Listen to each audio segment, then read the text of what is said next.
We are continuing on the use of the standard normal distribution, and we want to remind ourselves of the empirical rule that said that 68% of the data in a normal distribution lies within one standard deviation from the mean, 95% of the data lies within two standard deviations from the mean, and almost all of the data, 99.7%, lies within three standard deviations from the mean. So one thing that we want to talk about is unlikely events, outliers, things that just don't follow the rest of the data. An unlikely event has probability of occurring less than 5%. And in class, when we are meeting for this class in person, we do an activity. And that activity includes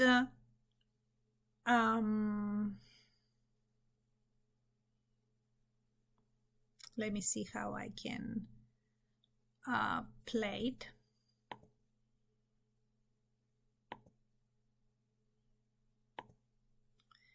So that activity includes a card deck from which we select a card, and the students win a candy if the card they selected is red.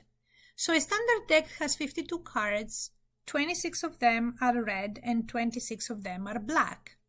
And therefore you have probability of 1/2 to pick a red card and a black card.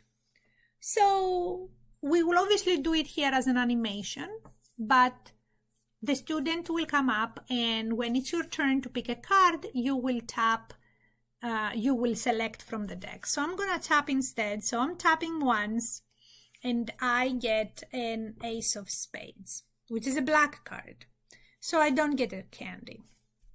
So that student gets to sit down, and then another student will come up to the board to select a card. So let's assume that the second student selects a card. So I'm going to tap here, and here is the second card. The second card is also black. 2 of clubs. And then that student also did not get a candy. So the student is going to go and sit down, and the third student, volunteers, will come up. So I'm going to tap again, and this is a jack of spades, which is also a black card. So this student will not get a candy, and therefore the student will sit down, and we will wait for another student to come up.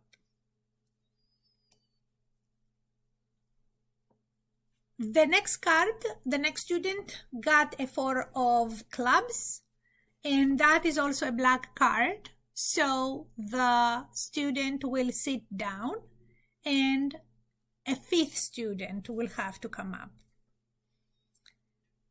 The 5th student gets the queen of spades, which is also a black card.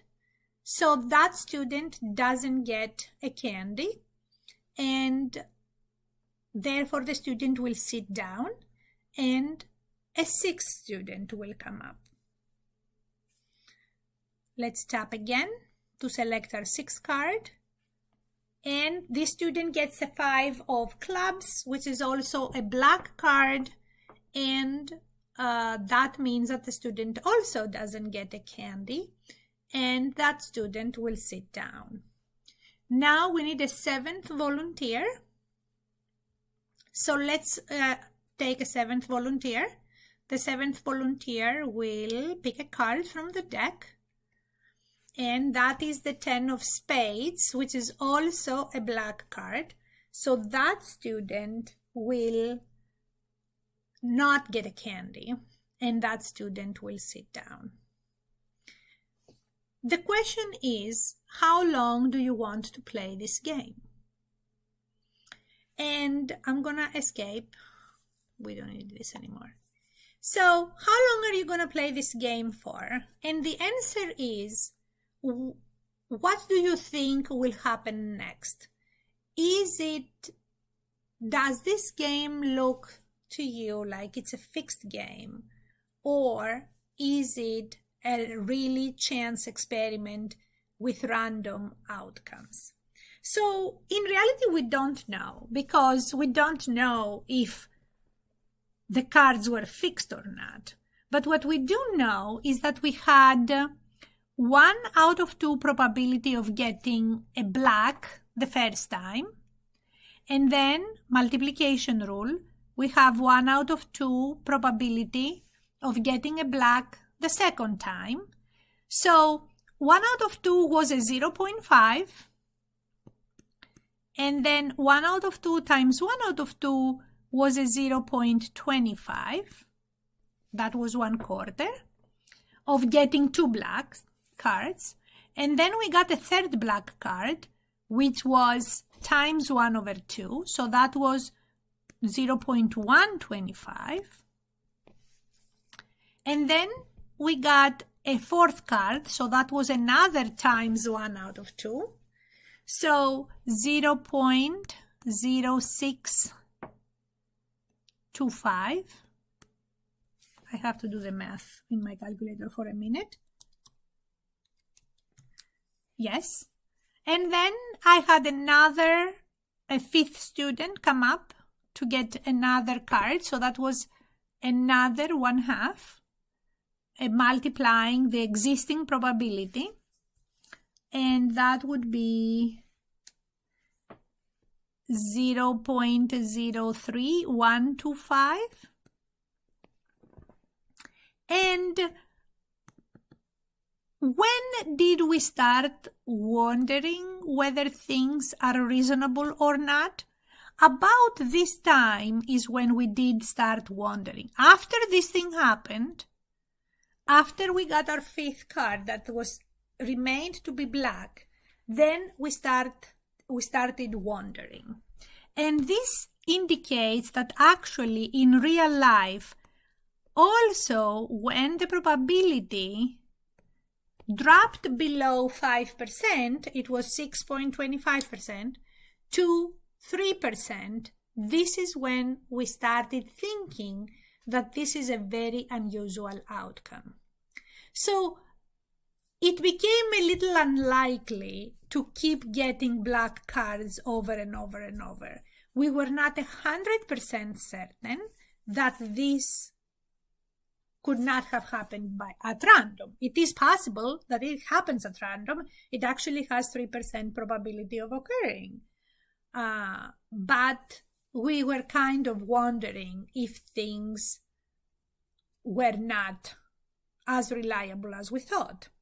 And the more cards we got that were black, the more unusual the outcome was becoming. Unusual means unlikely. Unlikely means less and less probability of actually occurring if the theoretical hypothesis that this was a standard deck and this was a random chance experiment happening would produce a result of this kind, because the probability of us getting 5 black cards in a row, 6 black cards in a row, 7 black cards in a row is extremely unlikely. So the middle 95% of the data in a normal distribution is the interval of likely events. And if you remember from the empirical rule, this includes the mean minus 2 standard deviation as the lower bound, up to the mean plus 2 standard deviations as the upper bound of values of the normal distribution, the variable that is normally distributed. So from the mean, 2 standard deviations down and 2 standard deviations up, you will end up with a likely value of the variable, a variable that is within the 95% of the data. Values of the variable that are lower than 2 standard deviations below the mean or higher than 2 standard deviations above the mean are too far away from the mean to be considered likely outcomes, and they are unlikely outcomes. So the interval of unlikely events for a normal distribution is the values of the variable that are less than mean minus 2 standard deviations, or the values of the variable that are greater than the mean plus 2 standard deviations. Within those two values, I have the interval of likely values, and outside of those values, I have the interval of unlikely values. So in the example of the wait time at the drive-thru of a coffee shop, assuming that it is normally distributed with a mean of 1 minute 30 seconds and a standard deviation of 20 seconds, the interval of likely wait times were from 1 minute 30 seconds minus 40 seconds, that was 2 standard deviations, so from 50 seconds to 1 minute 30 seconds plus 40 seconds, 40 seconds being 2 standard deviations, so that would be 2 minutes and 10 seconds. And therefore the unlikely wait times will be less than 50 seconds or more than 2 minutes and 10 seconds. What does that mean? If I go to the drive-thru and they can immediately bake me a whole sandwich in less than 50 seconds, I have to worry about whether this was done after I ordered or before I ordered, or if it is too old, or if it's not warm enough, or what the story was. It is an unlikely event. I shouldn't expect things to happen really fast. If I want to order, let's say, an espresso in the coffee shop, then I have to worry about the fact that they made the espresso very, very quickly, within 50 seconds. Again, if I wait for too long, then something else is the problem. So, did they burn my sandwich, or do they not have an item? Why is it taking them 2 minutes and 10 seconds? Are they that busy? Are they understaffed? So, these are unusual times. Now, we will do in the following video how to use the technology for the normal distribution, but we will do an introduction here. When the values are not exactly on the intervals of integer standard deviations, we will use technology, and we have the option to use a calculator. We have the option to use Excel, and our project for this unit will use Excel. And also we will use the apps at artofstat.com, and we will be using the normal distribution and finding probabilities there. To receive full credits on tests, you must sketch the curve, label and number the axis, write the math expression that corresponds to the probability that you are asked to find, and shade the area corresponding to that probability that pertains to the question you are answering.